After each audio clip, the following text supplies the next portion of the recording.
Many Indonesian e-commerce look forward to the Online Shopping Day 2016, and around 200 e-commerce players are slated to participate in the National Online Shopping Day on December 12th to the 14th. Yes, e-commerce, one of the top digital sector right now in Indonesia. Yes. To talk more about the events we have with us today is Anthony Fung. Is it Fung, right? Yep, Fung. Yes. Yep. Fung, CEO of Zalora Indonesia, who also participate in the upcoming event. So good morning, Anthony. Hello. Good morning. Yeah. Good morning. How are you today? I'm great. How about you? Wow. Very hyped up. Yeah, that's good. Very, very hyped up. Yeah, from because the you're news. talking about shopping now. Yes, exactly. And I am a big fan of Zalora. That's as well. great, I shop you know, there, that's great, you know. But before we get into Zalora, can you explain a little bit about this annual event? Sure. Or we call it Harbolnas. Harbolnas. Yes. Sure. So the event was actually started in 2012 on the 12th of December, and back then online shopping was tiny. Yeah. There were not a lot of customers, and a lot of products. There were not they're not good products, right? And we created this event, Zalora, and I think a few e-commerces back then to encourage people to shop online, and it was very successful. In 2012, and every year we decided to make it like a bigger event, and it became like a very national thing, and every year it became much and much bigger. And I think this year there's more than 200 e-commerce taking part. And So Zalora is one of the pioneers, actually, of this annual event. So we were one of the early, pioneers with a few others that created this event. So from 2012, now 2016, if you look or based on your experience with the market here in Indonesia, what do you think about the Indonesian market behavior towards online shopping? Oh, I think it's been like growing dramatically, right? Like the number of customers that have been shopping from 2012 to like 2016 has like basically exploded. And like one of the key trends that we've seen in the market is that people now shop using their mobile devices like a lot more than before. Like when we were in 2012, maybe like 10% of the people shop using the mobile phone.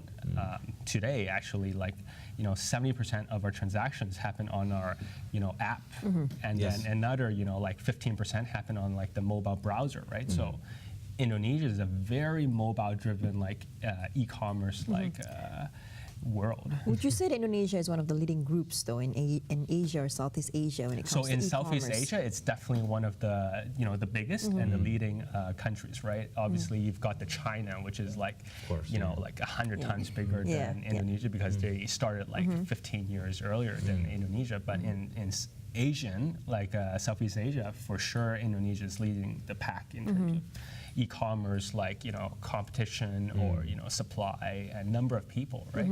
So looking at 2016, so what's the difference between 2016 compared to last year? Yeah. I think there's a few developments, right? Number one is like for us as a platform, Zalora, we are much more focused on the product side, which means like we want to have much more branded products this year compared to last year. For example, like a lot of the big international brands have joined us this year, like the Adidas, the Quicksilver, big international brands that wanted to enter Indonesia and they joined through Zalora. So you're going to see a lot more branded products compared to previous year.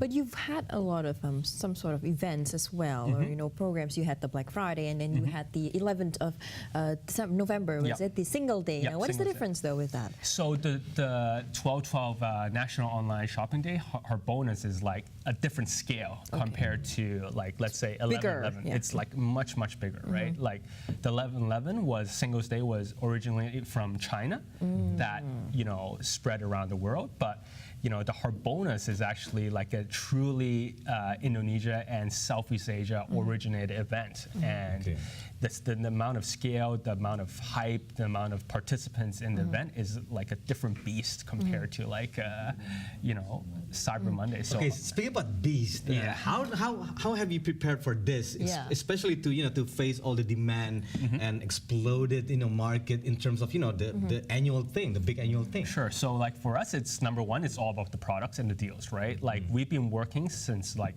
6 months ago, speaking with our suppliers to ensure that they have the right products, they have the right amount of like jeans or like watches. We have it ready, the product side.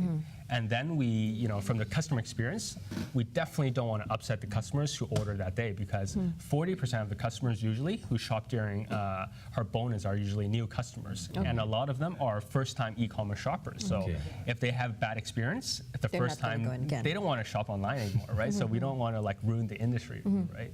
So for us, like 3 days non-stop, the warehouse will be working 24 hours each day for 3 hours. We're going to have more customer service agents to manage the uptick, more delivery people to ensure the packages arrive on time as promised in the delivery promise. So I think we go from the the front end, which is like the product side, until the back end. Like we need to like make sure everything is well prepared. Now, in terms of product and items, what are we expecting to see though? Like what are you bringing in a lot this time? So number one important. is deals will be up to 80% off. Okay. Amazing. And then the three big segments we will be focusing on will be international brands. Like you're going to see like the Mangoes, like the Adidas, Vans, big international brands taking part. And then you have the local, products from, Indonesia, right? Like Palomino, 3 Second, like these local brands, big groups. And then the last one is actually really exciting as well is designers. We made a very strong effort this year to really push into the designer segment in Indonesia this year. And we actually took part in Jakarta Fashion Week this year as well. And a lot of designers that we signed up this year will actually be, taking part in the Heart Bonus event as well. And designers traditionally, they never give discounts because they're really conscious of their brand image. But this is the first time we have more than 30 designers taking part. Who are willing to willing to take part in offer great deals to our customers because they also see this segment is also growing online. Okay, so you're speaking about the local designers, right? Local designers. Nice. Now, when you talk about online shopping and you have such a big event on that day, the demand for it is high, of course, right? And of course, talking about e-commerce, using the internet, sometimes signal, connection is not good, or even traffic online. Have you had anything to deal with that or anticipated that? So like traditionally, when we first started in 2012 and even like 2013 and 2014, when we launched our bonus, we always didn't anticipate the amount of traffic coming to our website, and it always crashed our servers. And back then, like the technology was not as good, which means like during these big events, we actually had to buy physical servers into our office to plug it in. Plug it in to make sure like the website doesn't go down. All right. But like I think the past 18 months, like the whole internet has been moving to the whole cloud system, right? Which means for us also like we're moving our servers from like physical servers to Amazon Web Services, which means like within a flip of a switch, we can actually increase like the server bandwidth we have, which means I would say 99.9% probability it's going to be up and running the website. And it's not going to be facing any downtime. And looking at the database, is it more into big cities compared to other cities outside Java, for example? So for us, like we are still like 30% Jakarta, 50% is like Java, and then the rest. I think a lot of e-commerce have different strategies. Some e-commerce like to target like the more rural areas because like the amount of products that they can reach in the third or fourth tier cities is much lower. For us, we still like to target like the big cities, like like the Jakartas, the Surabayas, the Medans, because like we think in general like the demand for fashion products is much higher in the bigger cities. And number two is logistics is much easier to deliver there compared to like you need to like take a plane and then motorbike. It's much more easier logistically to deliver to there. All right. Now, speaking of that though, but I have to cut you there too. We'll have to go take for a break. Very interesting. We'll continue with that after the break. Don't go anywhere.